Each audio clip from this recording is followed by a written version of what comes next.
I'm Grace, 34, female, and my parents' betrayal led to me watching them on a hidden camera feed as my jaw hit the floor. A discovery that ended just 30 minutes later with police cars parked in my driveway. It's a strange thing to realize the people you trust most in the world are strangers. For me, that realization didn't come like a sudden lightning strike, but like a slow, creeping dawn that first illuminated the shadows in the corners of my life. And then, finally, exposed the gaping canyon of deceit that had been there all along. The beginning of the end started on a Tuesday afternoon, crisp with the first hint of autumn. I was returning from a 2-week project deployment in Seattle, my mind a tired buzz of deadlines and logistics. All I wanted was to drop my suitcase, kick off my shoes, and melt into the familiar comfort of my own sofa. My house, a modest 2-bedroom bungalow I'd poured my soul and savings into, was my sanctuary. It was the one place on earth that was unequivocally mine. As I pulled my suitcase up the walkway, the front door of the house next to mine opened. Mrs. Gable, a woman whose age was as indeterminate as her collection of garden gnomes was vast, waved a trowel at me. Her face, a roadmap of 80-odd years of life, was etched with concern. "Grace, dear, welcome home," she called out, her voice thin but clear. "Good trip."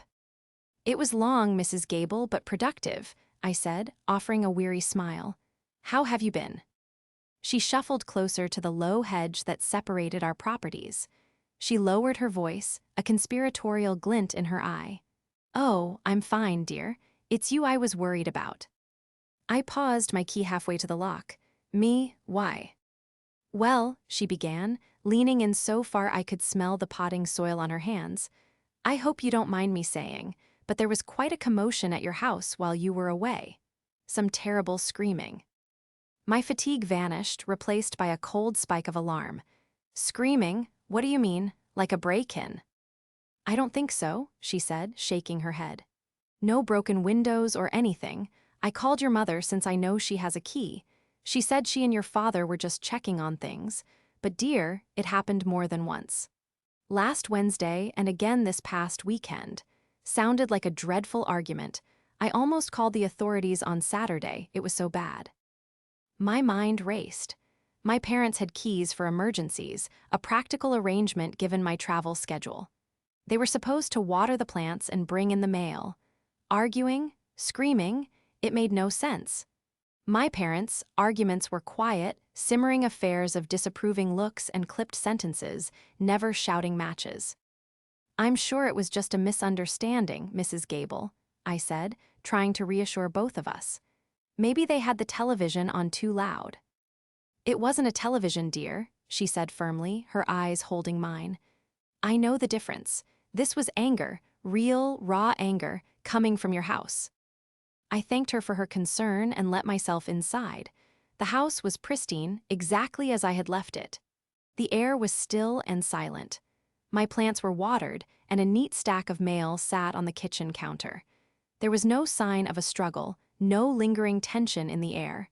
Yet, Mrs. Gable's words echoed in the quiet rooms. My relationship with my parents, Carol and Richard, had always been layered.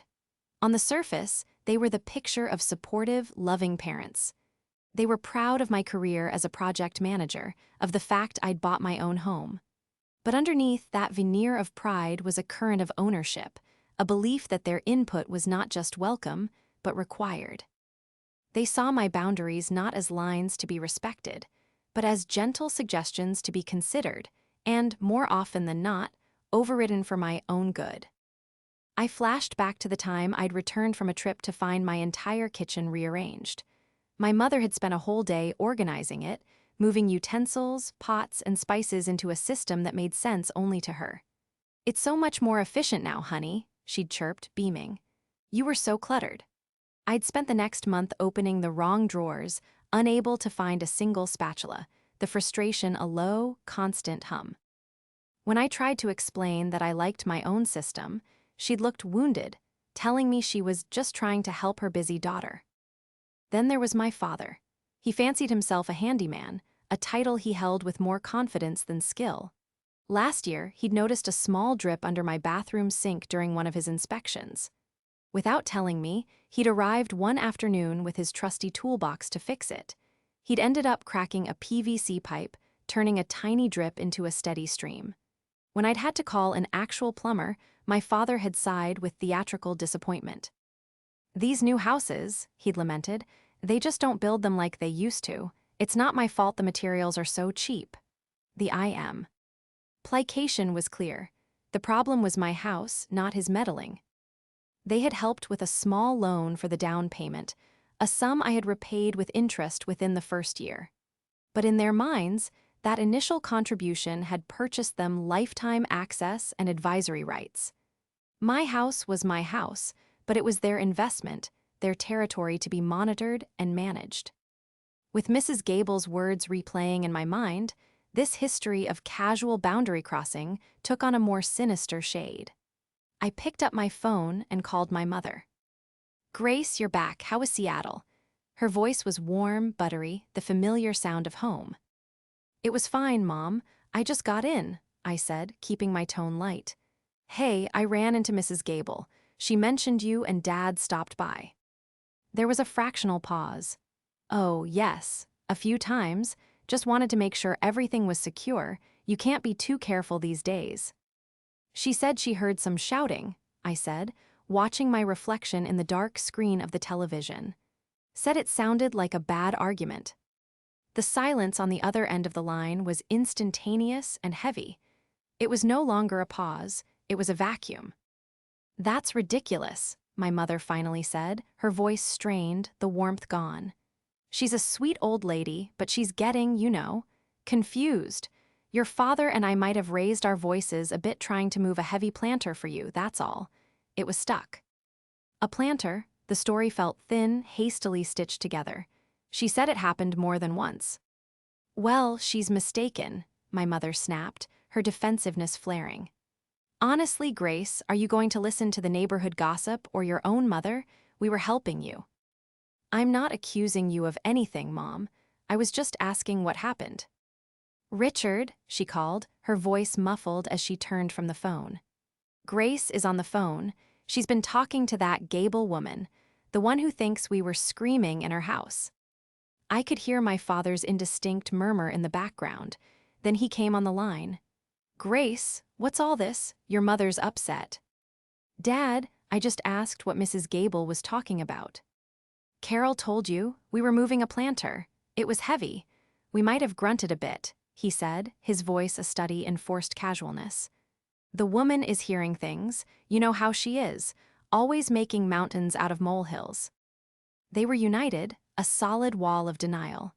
Their reaction was too strong, too immediate.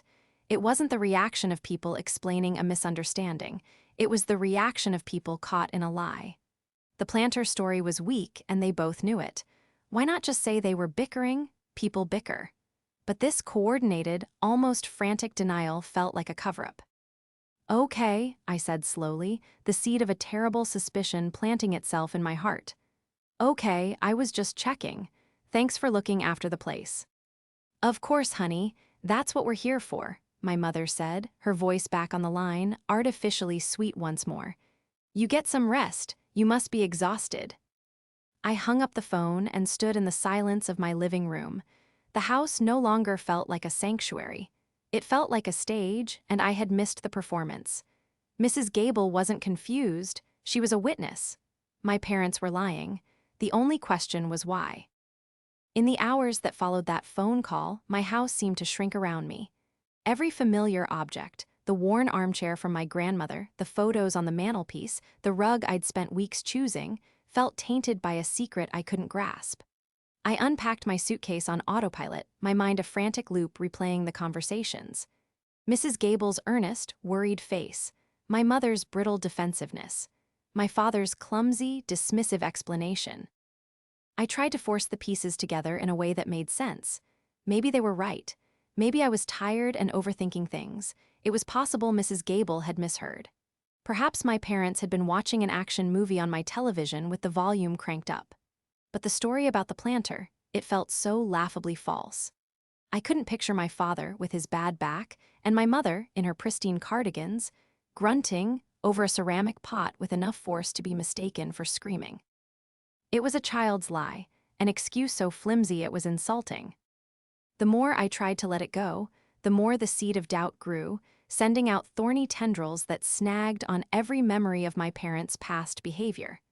This wasn't just about a potential argument. It was about the fundamental violation of my space. My home was the one part of my adult life I had built for myself, piece by piece. It was my declaration of independence. To them, however, it seemed it was just a convenient extension of their own lives, a property to be accessed and used at will. My thoughts drifted back to a family story I hadn't considered in years, the Great Schism. My mother, Carol, had one sister, Eliza, Gr. Owing up, Aunt Eliza and Uncle David were fixtures in our lives. They were the fun aunt and uncle, the ones who brought extravagant gifts and told wild stories. Then, when I was about 15, they vanished. The official story, as told by my parents in hushed, bitter tones, was a tale of greed and betrayal. It centered around the inheritance after my grandparents passed away. My parents claimed that Eliza and David had manipulated my grandmother, who was in poor health, into changing her will, effectively cutting my mother out of a significant share of the estate. The fallout was nuclear. Names were scrubbed from the Christmas card list. Photos were quietly removed from albums. Eliza and David became family pariahs, spoken of only as a cautionary tale about the corrupting influence of money. My mother, in particular, nurtured a deep and abiding resentment, a wound she would poke and prod at every holiday, reminding us all of their treachery. For years, I had accepted this narrative without question. It was one of the foundational myths of our family. But now, standing in my silent kitchen, a new, unsettling question emerged. If my parents hated Eliza and David so much, who else could they have possibly been arguing with inside my house? They didn't have any other enemies. Their lives were placid, their social circles small and unchanging. A violent argument with a stranger seemed impossible. A violent argument with each other over a planter was absurd. The pieces didn't fit. The only people capable of eliciting that level of passion and anger from my mother were the very people she claimed to despise more than anyone on earth. The thought was so outlandish that I almost dismissed it. Why would they meet here? Why the secrecy? And why would they be screaming at each other after all these years? My mind was a storm of unanswerable questions. I felt a growing sense of dread, the kind that settles deep in your stomach and tells you that you're on the edge of a discovery you don't want to make. I knew, with a certainty that chilled me to the bone, that confronting my parents again would be useless. They had their story, and they would stick to it. They would deploy their full arsenal of guilt, denial, and emotional manipulation until I backed down, leaving me feeling like the crazy one for even asking. I've always been a logical person. My job as a project manager is to identify problems, gather data, and implement solutions. I break down complex situations into manageable steps. I don't operate on vague feelings, I operate on evidence. And right now, I had no evidence. I had only the word of a well-meaning neighbor against the frantic denials of my own parents. I sat on my sofa, the same sofa I'd longed for on the plane home, but it offered no comfort. The silence of the house was no longer peaceful, it was heavy with unspoken words. I felt like a stranger in my own home, a tenant whose landlords had been conducting a secret life within its walls. The decision crystallized slowly, not in a flash of anger, but in a moment of cold, clear resolve. I could not let this go. I could not live with the uncertainty, with the feeling of being watched and managed and lied to. If I confronted them, they would lie. If I ignored it, the disrespect would fester, and my sanctuary would be forever compromised. There was only one way to know the truth. I needed to see it for myself. I needed irrefutable proof, a source of data that couldn't be denied or gaslit away. I needed to remove all the variables, their stories, my interpretations, Mrs. Gable's memory. I needed to see what happened in this house when I wasn't here.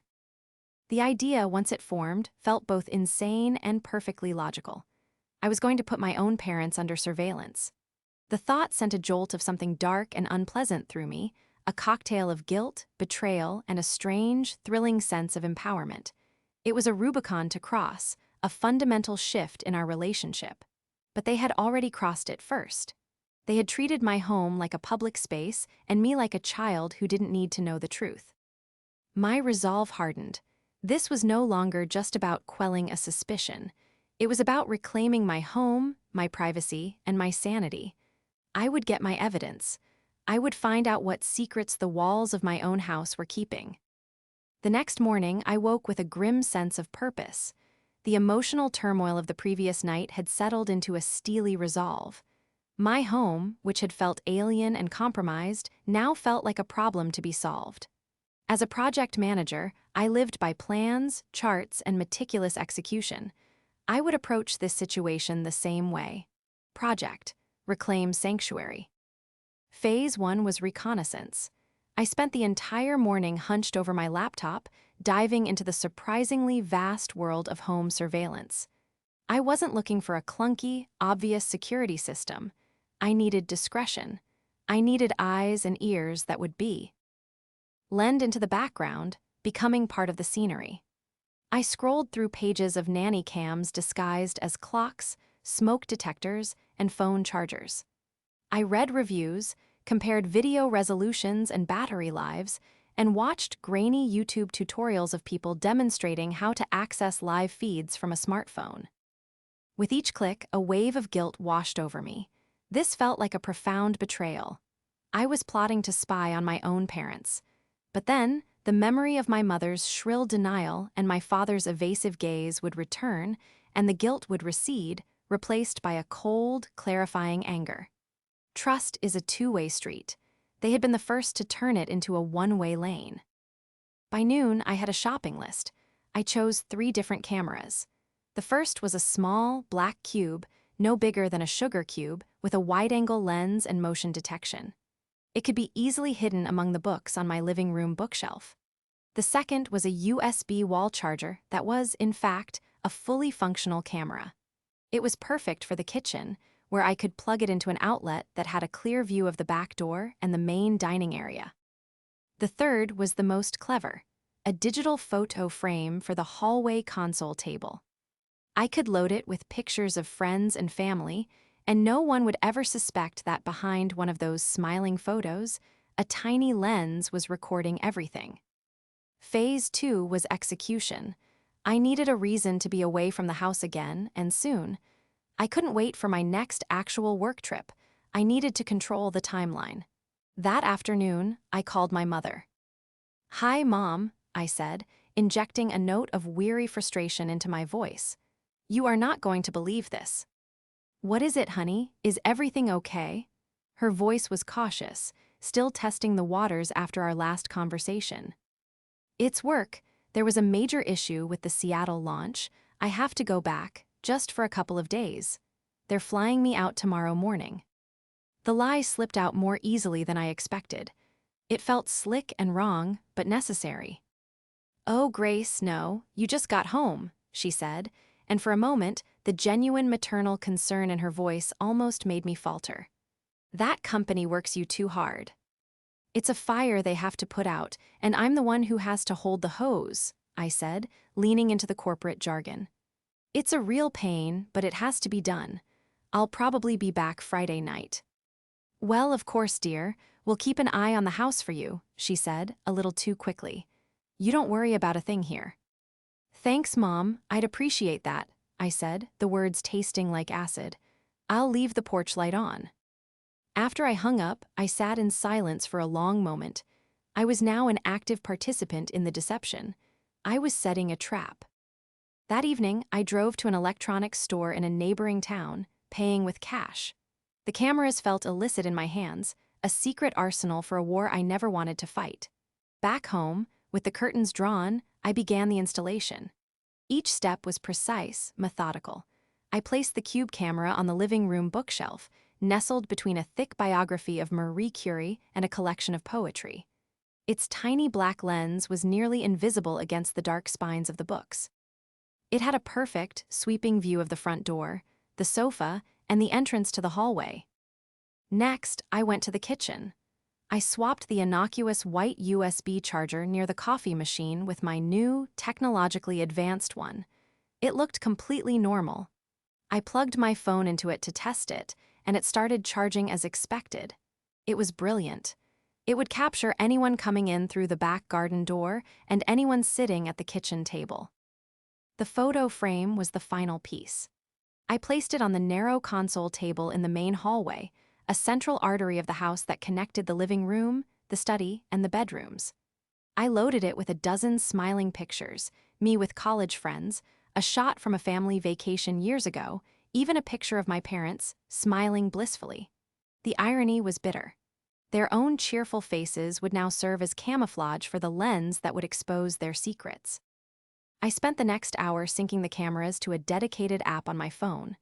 The software was surprisingly user-friendly. I could watch a live feed, enable audio, and receive push notifications whenever motion was detected. Seeing the empty rooms of my own house through these tiny, hidden lenses was a deeply unsettling experience. It was an out-of-body view of my own life.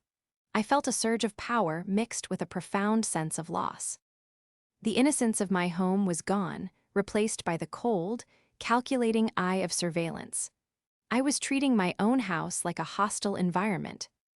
The next morning, I packed an overnight bag, making a show of it for any curious neighbors.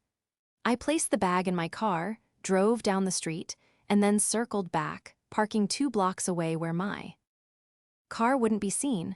I walked to a nearby coffee shop, ordered a latte, and waited.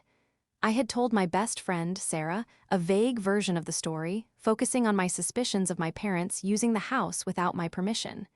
She, ever loyal, offered her spare room without hesitation.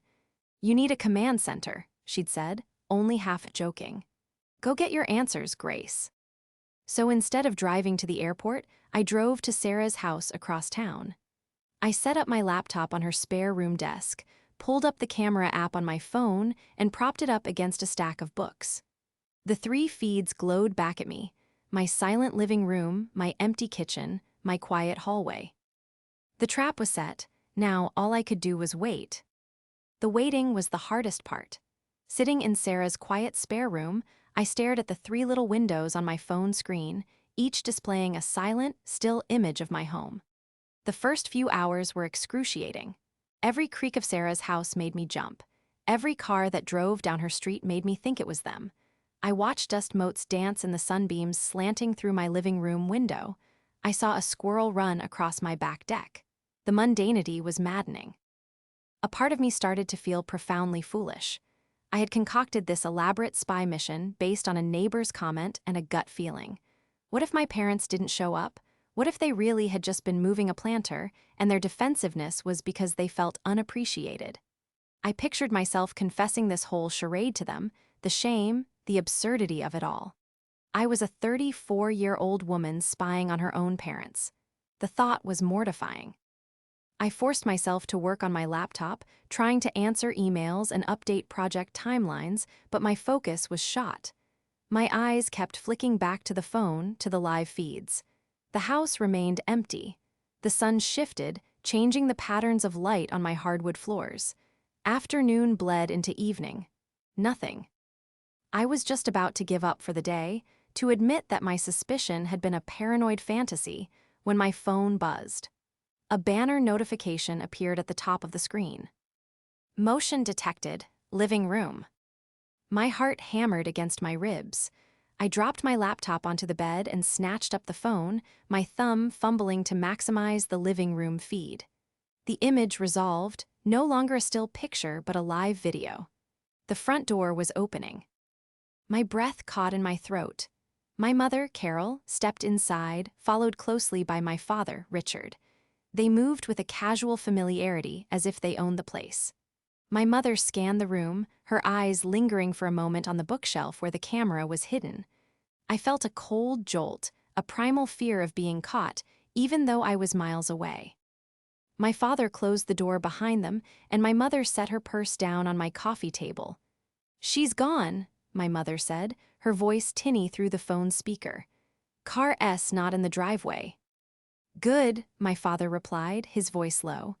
Let's just hope they're on time. I don't want to be here longer than we have to be.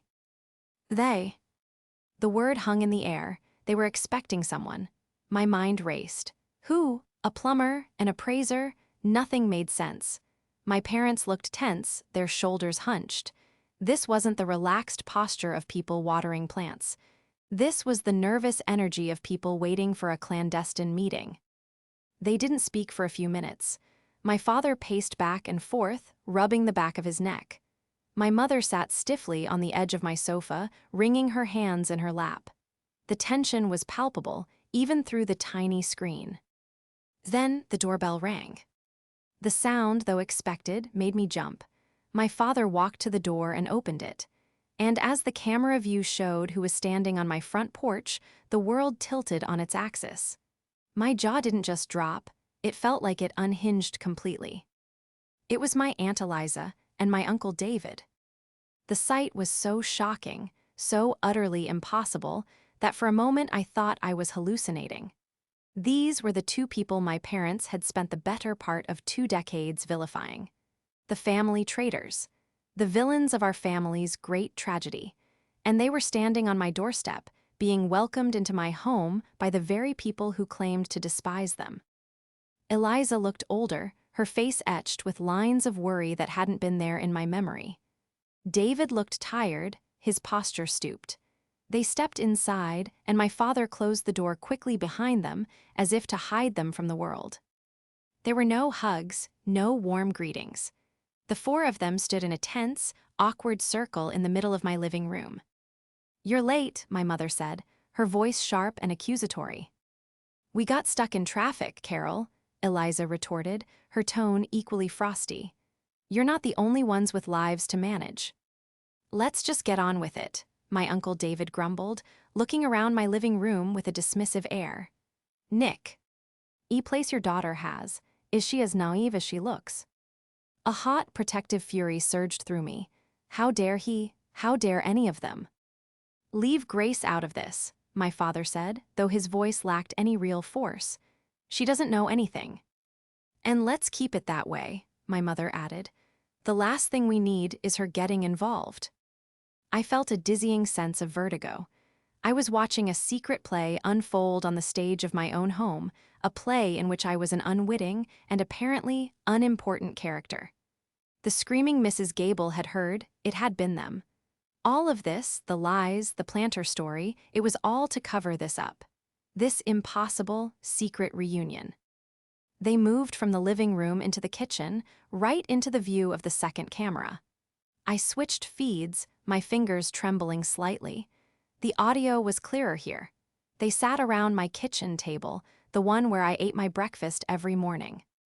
"Did you bring it?" my mother asked, her voice low and urgent. Aunt Eliza reached into her handbag and pulled out a thick, worn leather-bound folder. She didn't open it. She just laid it on the table between them, a silent challenge. "Everything Father left is in here," Eliza said. "Every letter, every transaction, the original copies of the property deeds." "We know what's in there, Eliza," my father said. "The question is, what isn't in there?" My mind spun. Father, they were talking about my grandfather. Property deeds, this was about the inheritance. The old, buried wound that had split our family in two, but I thought that was settled, a closed, painful chapter of history. Clearly it was. It was here, alive and angry, sitting at my kitchen table. And I, the owner of the table, was nothing more than a ghost, watching from a digital purgatory. The full weight of their deceptions settled on me, heavy and suffocating. This wasn't just a simple trespass. This was a deep, calculated betrayal that had been going on right under my nose. I was frozen in Sarah's spare room, my world reduced to the 4-inch screen glowing in my hands. I switched the audio feed on, my thumb hovering over the volume button, desperate to catch every venom-laced whisper. My kitchen, once a place of warmth and comfort, had become a war room, and my family members were the combatants. "What isn't in there is any mention of the St. Gaudens collection," Uncle David said, his voice a low growl. He pointed a thick finger at the leather folder on the table. "And we both know Father owned one. He talked about it for years." My mind blanked. The St. Gaudens collection? It sounded like something out of a movie. A quick search on my laptop revealed the truth. It referred to a series of valuable gold coins designed by Augustus St. Gaudens, considered some of the most beautiful coins ever minted in America. A full collection could be worth a fortune. He talked about a lot of things, David, my father, Richard, countered, his voice strained. He was getting old. He confused stories. He wasn't confused about this, Aunt Eliza snapped. She leaned forward, her eyes locked on my mother. He told me, Carol, the week before he died. He said he had put his real legacy somewhere safe for a rainy day. Somewhere no one would think to look until the time was right. A cold dread washed over me as I started to connect the dots. My grandfather had owned this house before me. He sold it to me for a generous family price 5 years ago, shortly before he passed away. He had loved this little bungalow. He had built the bookshelves in the study himself. He knew every nook and every cranny. My mother scoffed, a brittle, ugly sound. And you think he just tucked a collection of priceless gold coins behind a loose brick and didn't tell anyone? It's a fantasy, Eliza. You're chasing ghosts because you squandered what you did get. And what about you, Carol? Eliza shot back, her voice rising. The first tremor of the screaming Mrs. Gable had described. Living your perfect little life, pretending you were the perfect daughter while you poisoned him against me. I never, my mother gasped, her hand flying to her chest in a gesture of theatrical offense. You did. You told him I only cared about his money. Because you did, and you still do. That's why you're here, isn't it? Sniffing around for a treasure that doesn't exist. The argument spiraled, a whirlwind of decades-old resentments and fresh accusations. They weren't just arguing about money, they were relitigating their entire lives, every perceived slight, every bitter disappointment. And they were doing it at my kitchen table. The true nature of their betrayal began to crystallize, each new sentence adding another layer of deceit. They hadn't just used my house as a neutral meeting ground. They were here because they believed a treasure was physically hidden within its walls. My home was not a sanctuary, it was a treasure map. My trust was not a gift, it was a tool they could use for their own selfish quest. I listened, horrified, as my father spoke. We've looked before, David. When Grace is away, we check. We've been through the attic, the basement, there's nothing. Maybe you didn't look hard enough, David grumbled. He stood up and began to pace around my kitchen, his eyes scanning the walls, the floorboards. He was a clever man, your father. He would have found a good spot. What about the old study? My blood ran cold. The study was my office. It was filled with my work, my personal files, my life. It was the one room I had asked them specifically never to go into. Grace keeps it locked sometimes, my mother said. And we can't just go breaking things, it would make her suspicious. It's not locked today, my father said quietly. I checked when we came in. My stomach churned. The casual way he said it, the complete and utter disregard for my one simple rule. The closed door to my study was the last, most basic boundary I had, and he had walked right past it without a second thought. I watched, paralyzed, as the four of them moved out of the kitchen and down the hallway. I switched to the photo frame camera. The view was perfect. I saw them pause outside my study.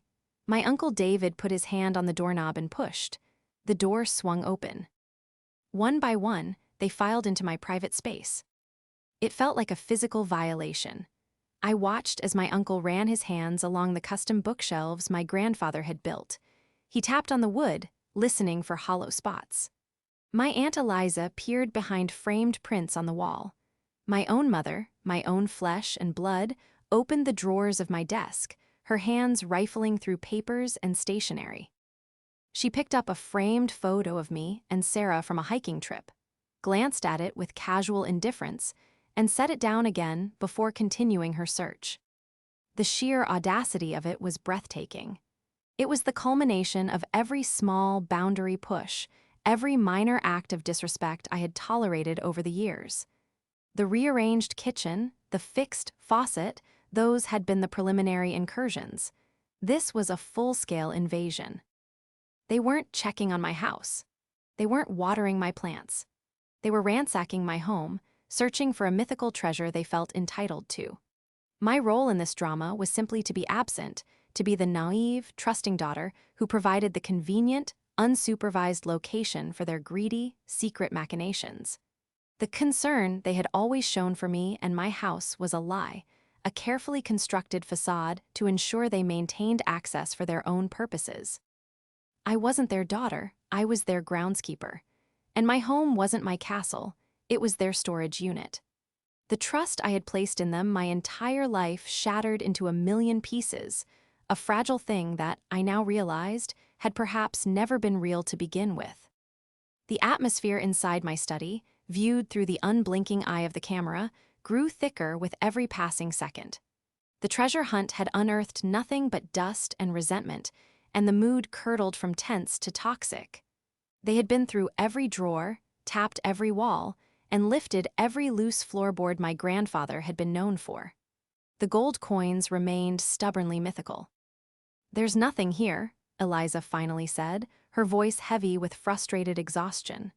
She slumped into my desk chair, the very chair I sat in to pay my bills and plan my future, and she looked small and defeated. It was a wild goose chase. He was probably just rambling. Uncle David, however, was not ready to give up. He was a man fueled by suspicion, and he had found a new target. He whirled on my father, his face flushed a dangerous shade of red. "Or maybe you found them already," he snarled, jabbing a finger at my dad. "Maybe you found them years ago and just played dumb." My father, Richard, who had always been a man to retreat from confrontation, stood his ground for once. "That's a disgusting accusation, David. I would never do that to my own family." "Your family?" David laughed, a harsh, barking sound that made me flinch. "You let Carol turn you against her own sister for 20 years. Don't talk to me about family. You've been in this house dozens of times, checking on it for dear little Grace. You had every opportunity." "We were looking after our daughter's property," my mother cried out, her voice cracking. "You were looking after your investment," David shot back. "You were hoping to find it first." The screaming started again. Not just raised voices, but the raw, uncontrolled shrieking Mrs. Gable had described. It was a symphony of blame and bitterness. Accusations of theft, lies, and betrayals spanning decades were thrown like stones across my small study. They were no longer searching for gold. They were trying to inflict as much damage on each other as possible. And then it happened, the moment everything tipped over the edge. "Uncle D." Avid, his eyes wild with fury, advanced on my father. "I know you have them, Richard," he seethed, backing my dad up against the very bookshelves my grandfather had built. "You were always the sneaky one, the quiet one nobody watched. Where are they?" "I don't know what you're talking about," my father stammered, his face pale with fear. He looked smaller than I had ever seen him. "Liar," David roared, and then he shoved him. It wasn't a gentle push. It was a violent, explosive act. My father stumbled backward, his arms flailing. He crashed against the bookshelf, and the impact sent a cascade of my books, my treasured novels, my work manuals, tumbling to the floor. My mother screamed, a genuine, piercing shriek of terror. I watched, my heart frozen in my chest. This was no longer a family squabble. This was not a treasure hunt. This was violence. My uncle had just assaulted my father inside my home, the place I was supposed to be safe, the place they had invaded, defiled, and now turned into a scene of potential violence. That was it, the breaking point. Something inside me snapped. The grief, the shock, the sense of betrayal, it all coalesced into a single point of cold, hard clarity. This was not my drama. This was not my fight. This was a fire my parents had secretly kindled for years, and they had carried the embers into my house and fanned them into a blaze. And I was done watching it burn. My hands were trembling, but my mind was clear. The image of my father cowering and my uncle looming over him was burned into my brain. The safety of my father, even in the midst of his own profound betrayal of me, was at risk. More than that, my sanctuary had been breached in the most egregious way imaginable. They had brought their poison into my well, and I had to get it out. With a resolve I didn't know I possessed, I picked up my phone. I swiped out of the camera app, my finger leaving a streak on the screen. My thumb hovered over the phone icon for a second before I pressed it. I didn't call my mother. I didn't call my father. I dialed 911. The operator's voice was calm and professional. 911, what is your emergency? I took a deep breath, my own voice emerging steady, detached, as if I were a project manager reporting a critical system failure. Hello, I said. I'd like to report a trespassing in progress. There are 4 unauthorized individuals inside my home. The situation is escalating. It's becoming violent. Okay, ma'am, what is the address? I gave her my address, spelling out the street name carefully. Are you in the house right now? Are you safe? She asked. No, I replied, staring at the live feed where my mother was now trying to pull my uncle away from my father. I am not on the premises, but I am watching it happen. I have a live video feed. There was a brief pause on the other end. Okay, Ma, we have officers being dispatched to your location. Stay on the line with me. I didn't hear whatever else she said. My focus was on the screen. I had done it. I had called the police on my own family. The consequences of this action would be a tidal wave, washing away the entire landscape of my life as I knew it. But in that moment, watching the chaos unfold in my study, I knew it was the only thing I could do. I wasn't just protecting my property anymore. I was drawing a line in the sand, a boundary so clear and so absolute that it could never be crossed again. The police were on their way. The curtain was about to fall on their secret drama, and the harsh, unforgiving house lights were about to come up.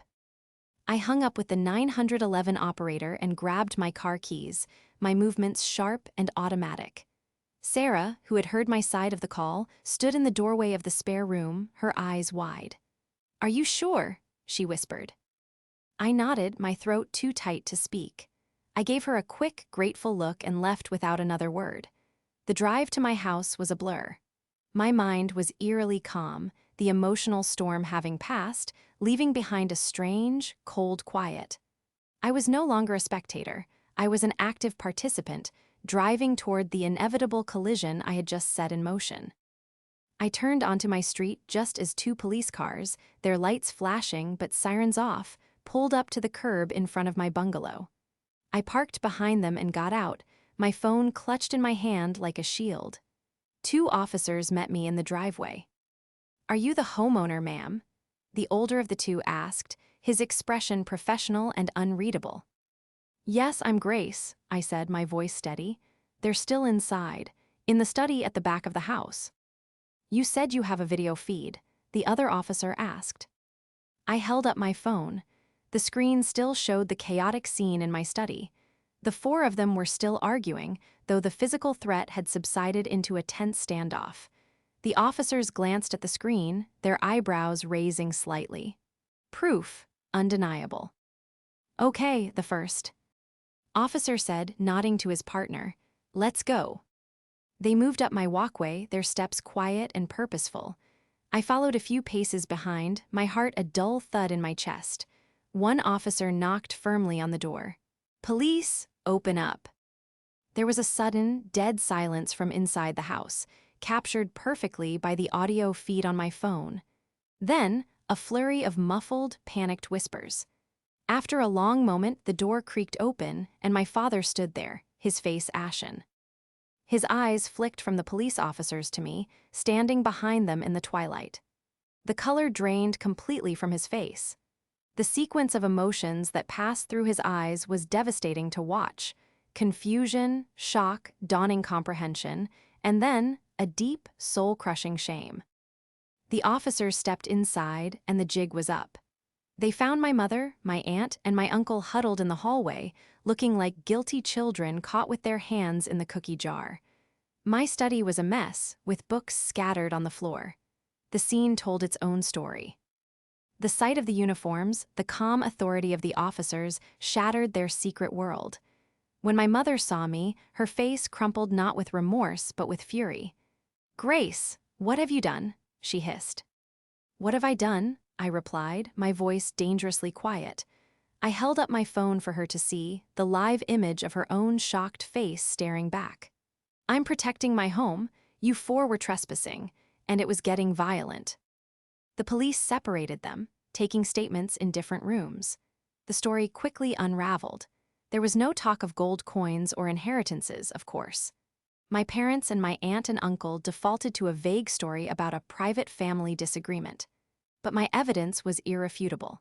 I had video of them entering my home without my immediate consent for that day, using it for a purpose I was unaware of, and I had footage of the physical altercation. In the end, given that my father refused to press charges against David for the shove, the family instinct to hide its own dysfunction still too strong, no arrests were made for assault. But the officers took the trespassing very seriously. They issued all four of them, my mother, my father, my aunt, and my uncle, with formal warnings. If they were found on my property again, they would be arrested. Watching my parents be lectured by a police officer on my front lawn was one of the most surreal and heartbreaking moments of my life. The humiliation radiating from them was a palpable thing. This was not how they saw themselves.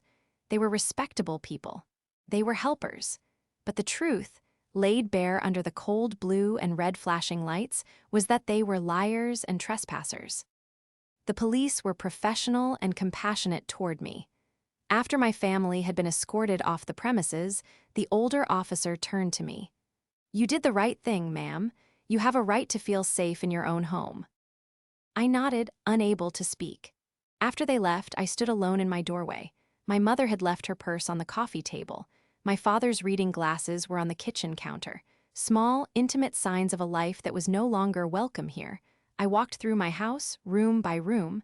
I straightened the books in the study, my hands moving mechanically. The house was silent again, but it was a different kind of silence. It wasn't a silence of peace, but of absence. It was the silence of a severed limb. The next day, a locksmith came and changed every lock on every door. The barrage of communication began almost immediately. Texts and voicemails from my parents, first filled with righteous anger at my betrayal and disrespect, then slowly morphing into pleading and confusion, asking how I could do this to them. I didn't answer. I didn't listen to the voicemails. I just deleted them. What was there to say? Their actions had spoken more loudly than any words ever could. Weeks have passed. The silence from my end has been absolute. I am grieving. I'm not grieving my parents themselves. They are alive and well, I assume, but I am grieving the idea of them I carried in my heart for 34 years. I am grieving the trust that I now know was an illusion. The loving, supportive parents I thought I had were a fiction. The real versions were people who saw me not as a daughter to be respected, but as a resource to be used. I've learned a hard lesson. Sometimes, the most important boundaries you build are not with strangers, but with the very people who are supposed to be your safe harbor. I have reclaimed my home. It is quiet, it is secure, and it is mine. The process was ugly and painful, but the peace I feel now, in this true sanctuary, is absolute. I have chosen my own well-being over their chaos. I have chosen truth over their lies. It is a lonely choice, but for the first time in a long time, it is a choice that is truly my own. So I have to ask you, the listener, what would you have done, when the trust you have and the people closest to you is shattered? Do you pick up the pieces and try to glue them back together, or do you sweep them away and start fresh? There is no easy answer, but I had to find mine in the reflection of a hidden camera lens. After listening to today's story, perhaps it has raised some new questions in your mind. Every day on Reddit, new experiences and moments create fresh stories. We are all human. If you enjoyed this story, feel free to share it. Thank you for your time, and don't forget to keep an eye out for more stories coming soon.